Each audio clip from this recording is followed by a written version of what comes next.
Happy New Year. I know that we said that we were just going to do Bookmas and then have a couple days off, and then we're going to start doing videos on Tuesdays, Thursdays and Saturdays, but we had some videos that we couldn't squeeze into Bookmas because we'd already kind of planned it out before we had these ideas for videos. So you're also going to get a couple of videos over the next few days, and then by the middle of January we'll get into an actual proper schedule for posting. So today I thought I would talk you through 5 bookish resolutions that I'm hoping to stick to in 2021. I'm hoping that putting out this video will help me stick to them, because it will hold me accountable rather than just saying like, oh, this is something I want to do. It's actually me saying like, this is something I'm going to do, and you need to keep me on the straight and narrow and make sure that I'm actually doing this. So fingers crossed it will work. I'll probably look back on this in December and think, wow, I did those things for like 3 days. But hopefully it will be a success. So the first thing I'm doing this year, I'm resolving to read 100 books for my Goodreads reading challenge. So in 2020 we read 240 books, but that was a bit of an odd year. I'm sure you're aware, you will have probably been through the same thing where there was lockdown and then not lockdown and then lockdown and then not lockdown.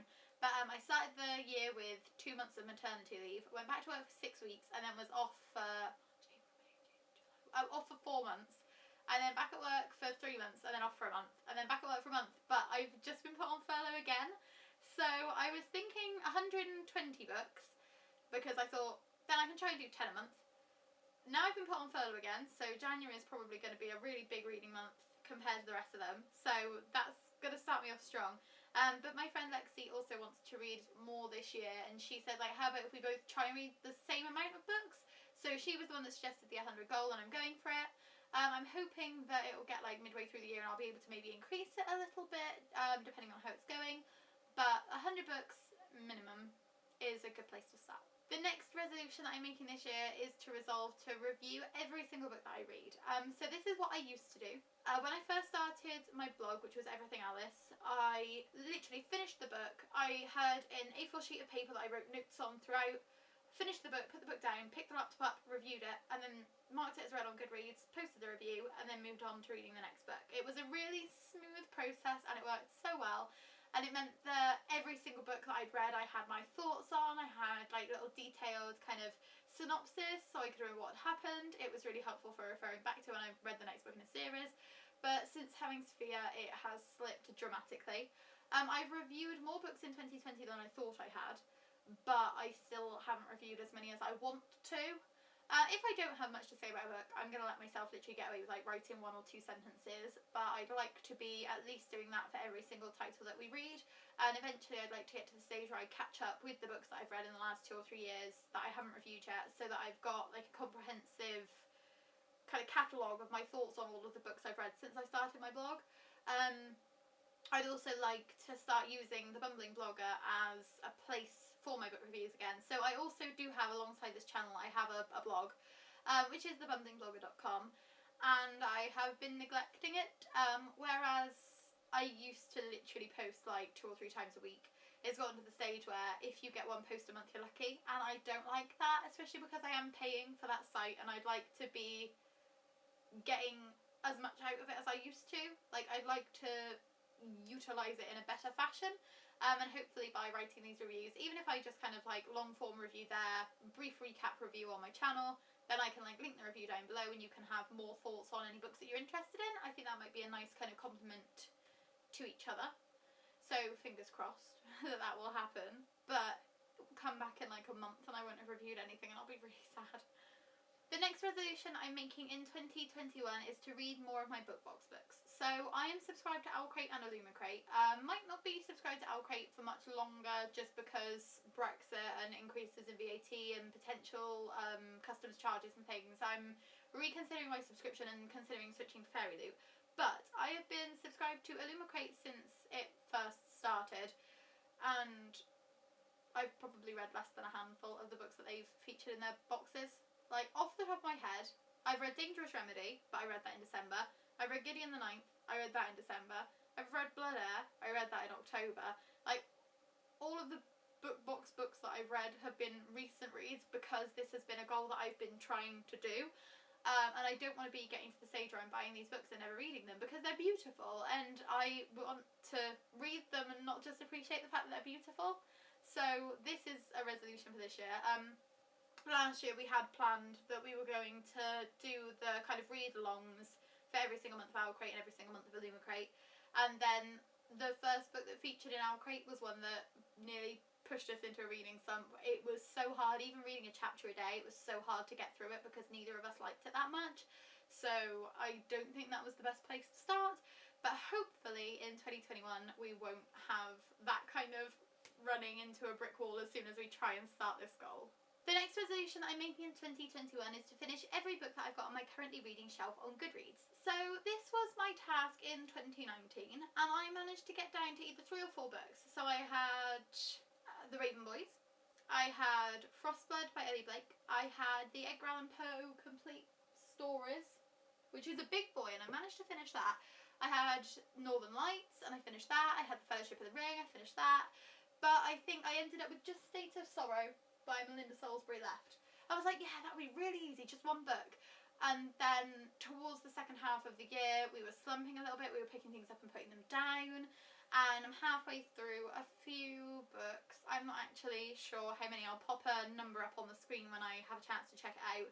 But I know I've got How to Be Champion by Sarah Millican on there, I've got John Carter, Man of Mars on there, I've got Rose Interrupted by Patrice Lawrence on there, I've got Fateful by Claudia Gray on there. So I want to just get those books cleared, and I want my currently reading shelf to be an accurate representation of all the books that I am currently reading, like books that I'm dipping in and out of, books that I'm actually actively picking up, rather than books that I've started and then abandoned, because it just makes it so cluttered, and I don't like it. I don't like it at all. So hopefully I will get on top of that as well in 2021. And my last resolution for 2021 is quite a big one, and it's one that I wish I'd taken more seriously in 2020, and that is to add no NetGalley books to my TBR jar at the end of the year. So if you watch my TBR videos, you will know that I have a TBR jar that I pick 5 titles out of every single month, and all of the books in there are ones that I've been accepted to read on NetGalley and I haven't gotten to yet. So I am not ashamed to admit that I have a NetGalley addiction, but I am ashamed to admit that I let that addiction get the best of me, and I don't read as many NetGalley books as I want to be reading. That being said, my ratio is like 30%, and I have given feedback on like 250 books, so it's not as bad as it could be. Like, I have read a significant chunk of NetGalley books, but I want to get to the end of the year and have read all of my 2021 releases, any 2022 releases that I might get accepted for, and I also want to be actively working on my backlist as well. I mean, if I had to give you a number, I'd like to see my ratio hit 35% to 40%. I think it's on either 28 or 30% at the moment, but I do have a few NetGalley books that I've read and I haven't had a chance to review yet. Again, the actually reviewing the books I read resolution comes in handy here. But it's like, if I've got 1,000 books, then 10% is reading 100 books. And that's my whole reading goal. So trying to get to 40% will be difficult, but it just means I've got to be more conscientious about the books that I'm choosing to read, the books that I'm picking in Hookaduck, and the books that I'm picking up if I've got any free reading time. Maybe use the library a little less, which I hate to do because I love supporting the library, but maybe leave the backlist behind me and just try and keep on top of the new releases and get some more like hyped releases out of the way. See how it goes. Hopefully we'll get to the end of the year and it will have been a success. If it hasn't been, I'm going to be a bit sad, but I am already kind of prioritising that. I think I've got 3 NetGalley books on my TBR this month, as well as the 5 from the TBR jar, and I've also only got 1 book to read on my own on my TBR this month, so I will be using this month to get ahead on my 2021 releases, so hopefully I'll be able to keep up that momentum.